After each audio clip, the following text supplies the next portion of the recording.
જય દ્વારકાધીશ, જય માતાજી। આજે આપણે બનાવવા જઈ રહ્યા છીએ ફ્રૂટ સલાડ। તો સૌપ્રથમ અહીં 500 ગ્રામ જેટલું દૂધ લઈ લીધું છે। સફરજન કટ કરીશું, સરખી રીતે ઝીણા ઝીણા ટુકડામાં કટ કરીશું। કેળાને કટ કરીશું સરખી રીતે નાના નાના પીસમાં।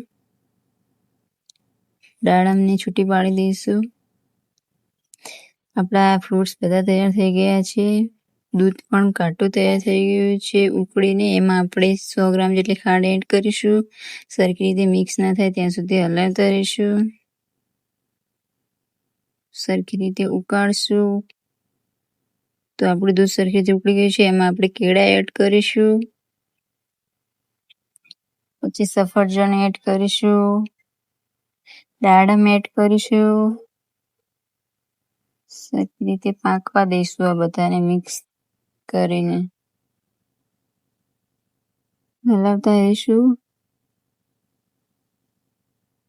બસ હવે તૈયાર થઈ ગયું આપણું ફ્રૂટ સલાડ। તો આપણું ફ્રૂટ સલાડ તૈયાર થઈ ગયું છે અને 5 જ મિનિટમાં તૈયાર થઈ ગયા છે। ઘરમાં રહેલી 5 વસ્તુથી 3 ફ્રૂટ્સ અને ખાંડ અને દૂધ ગમે તે ઉપવાસ કે ફરાળ વ્રતમાં ખાઈ શકાય છે। શ્રાવણ મહિનામાં ખાસ સવાર સાંજ બપોરે ગમે તે ટાઈમે તમે બનાવી શકો છો।